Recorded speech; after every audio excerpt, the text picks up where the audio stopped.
Həm Ermənistan baş naziri olmaq istəyir, həm də Rusiya vətəndaşlığından imtina etmək istəmir. İki oliqarxın gizli planı. Son anda Köçəryanın namizədliyini dəstəkləyəcəklər. Bağçalıdan İran açıqlaması. Hesablaşma hələ bitməyib. Türkiyə erkən seçkiyə gedir, MHP lideri. Papanı təhqir edib özünü İsa Məsih saymaq. İranda məqsədlərimizə nail olmuşuq. Artıq Vens açıqladı. Macarıstanın yeni liderindən gözlənilməz açıqlama. Əgər Putin mənə zəng etsə, Ermənistana 22 vaqon dizel yanacağı ixrac olundu. Pensiyaçılara şad xəbər. Rusiyalı oliqarx Samvel Karapetyan həm Ermənistan baş naziri olmaq istəyir, həm də Kipr və Rusiya vətəndaşlığından imtina etmək istəmir. Axar TV xəbər verir ki, bunu Ermənistan parlamentinin sədr müavini Ruben Rubinyan deyib. Əmin deyiləm ki, bu onun çıxışı idi. Amma danışan özü idisə, 5 dəqiqə 20 saniyə danışdığına görə onu təbrik edirəm ki, insult keçirmədi. Ümid edirəm, gələcəkdə publik şəkildə özünə sual verilməsinə imkan yaradacaq. Əminəm ki, Samvel Karapetyan sizin suallarınızdan qorxmayacaq. O, Rusiyalı oliqarxın internetdə yayılan video çıxışını jurnalistlərə şərh edərkən bildirib. Xatırladaq ki, Ermənistanda parlament seçkiləri iyunun 7-sində keçiriləcək. Üçbaşlı Müharibə Partiyasının yalnız bir baş nazirliyə namizədi var. O da Robert Köçəryandır. Bunu Ermənistan parlamentinin sədr müavini Ruben Rubinyan 3 müxalif partiyanın qarşıdakı seçkilər üzrə baş nazirliyə namizədləri barədə danışarkən deyib. Çünki Rusiya əsilli oliqarx Samvel Karapetyan baş nazir namizədi ola bilməz. O, həm Kipr, həm də Rusiya vətəndaşıdır. Qaqik Sarukyanın özü namizəd deyil və öz namizədinin kim olduğunu açıqlamır. Yəni, bu üç qüvvə arasında ümumilikdə cəmi bir baş nazirliyə namizədi var. O, bildirib. Rubinyan həmçinin əlavə edib. Qaqik Sarukyan bizə yeni sima lazımdır deyir. Bəs o yeni sima kimdir? Özü yoxsa Köçəryan və ya Rusiyalı oliqarxın nəyi yenidir?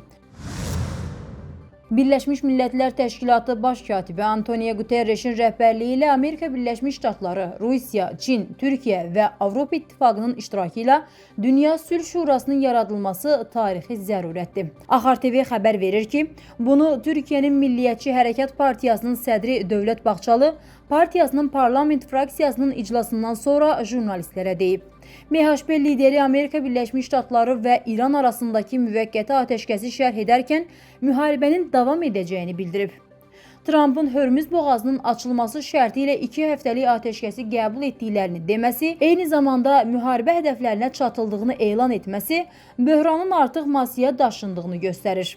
Silahların susması yalnız ara mərhələdir. Silahlar müvəqqəti olaraq susub, amma hesablaşma hələ bitməyib.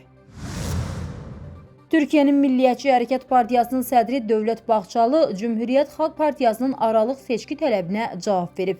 Axar TV xəbər verir ki, bu barədə o, Milliyyətçi Hərəkat Partiyasının parlament fraksiyasının iclasından sonra jurnalistlərə bildirib. Cümhuriyyət Xalq Partiyası öz problemli qapısını Türkiyəni qarışdıraraq aralamağa cəhd etməsin. Aralıq seçkilər yoxdur. Seçkilər vaxtında keçiriləcək. Türk millətinin iradəsi budur. Bu iradəyə hörmət göstərmək lazımdır. Bağçalı vurğulayıb. Xatırladaq ki, Türkiyədə növbəti prezident və parlament seçkiləri 2028-ci ildə keçiriləcək. Trump daha bir səhvə yol verdi. Üstəlik, eyni anda 2 qat səhvə. Axar TV xəbər verir ki, bunu Rusiyalı politoloq Sergey Markov deyib. 1. Trump Roma papası ilə mübahisəyə girdi. Papa İrana qarşı müharibə haqqında mənfi danışdığı üçün Trump ona hücuma keçdi. Papa ilə mübahisə Amerika Birləşmiş Ştatlarındakı katoliklər arasında Trumpın dəstəyini azaltdı. Amerika Birləşmiş Ştatlarındakı katoliklərin hamısı Latin Amerikalıdır. Onların sayı 10 milyonlarladır. Xüsusilə katoliklər ənənəvi dəyərlərə görə Trumpı dəstəkləyiblər. İndi isə Trump onların papasını təhqir etdi. 2. Eyni zamanda Trump özünü ölüləri dirildən İsa Məsih kimi təqdim etdi. Bu açıq-aşkar küfürdür. Bu artıq həm katolikləri, həm də protestantları qəzəbləndirib. Trump bu şəkli sildi. Lakin şəkil Vaşinqton vaxtı ilə saat 22:00-dan 11:00-dək təxminən 14 saat paylaşımda qaldı. 3. Bunlar birbaşa böyük siyasi səhvlərdir. O bildirib. Amerika Birləşmiş Ştatları administrasiyası İrana qarşı həyata keçirilən hərbi əməliyyatın məqsədlərinə nail olunduğunu və münaqişənin mərhələli şəkildə başa çatdırılmasının mümkün olduğunu hesab edir. Axar TV xəbər verir ki, bu barədə Amerika Birləşmiş Ştatlarının vitse-prezidenti James David Vance Fox News telekanalına müsahibəsində bildirib. Mən həqiqətən hesab edirəm ki, məqsədlərimizə çatdığımız bir mərhələdəyik. Artıq gərginliyin azaldılmasına başlaya bilərik. O qeyd edib. Vitse-prezident əlavə edib ki, prosesin danışıqlar yolu ilə yekunlaşmasını daha məqsədə uyğun hesab edir. Bu prosesi uğurlu danışıqlarla başa vurmağa üstünlük verərdim. Putin mənə zəng etsə cavab verəcəm, amma özüm ilk olaraq ona telefon açmayacağım. Axar TV Qlobal İnfoaza istinadla xəbər verir ki, bunu Macarıstan parlament seçkilərində qalib gələn Peter Madyar deyib.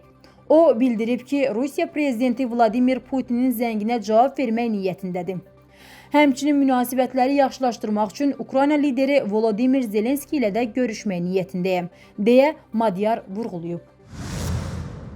Azərbaycandan Ermənistana neft məhsullarının növbəti partiyası ixrac olunub. Axar TV xəbər verir ki, Ermənistana 22 vaqon dizel yanacağı göndərilib. İndiyədək Azərbaycandan Ermənistana 6312 ton dizel, 979 ton AI-92 benzini və 2955 ton AI-95 benzini ixrac olunub. Həmçinin Rusiyadan Ermənistana Azərbaycandan tranzit keçməklə növbəti tədarük həyata keçirilib. 4 vaqondan ibarət, çəkisi 240 ton olan gübrə 14 aprel tarixində Biləcəri stansiyasından Böyük Kəsik istiqamətinə göndərilib. Qeyd edək ki, indiyədək Rusiyadan Ermənistana Azərbaycandan tranzit keçməklə 23,9 min ton taxıl, 1100 tondan çox gübrə və 68 ton qarabaşaq göndərilib. Əmək və Əhalinin Sosial Müdafiəsi Nazirliyinin tabeliyində Dövlət Sosial Müdafiə Fondu tərəfindən aprelin 14-də Bakı və Sumqayıt şəhərləri, eləcə də Abşeron rayonu üzrə bu ayın pensiyaları ödənilib. Axar TV xəbər verir ki, güzəştli şərtlərlə pensiya hüququna malik şəxslərin pensiyaları bu ayda qrafik üzrə ödəniləcək.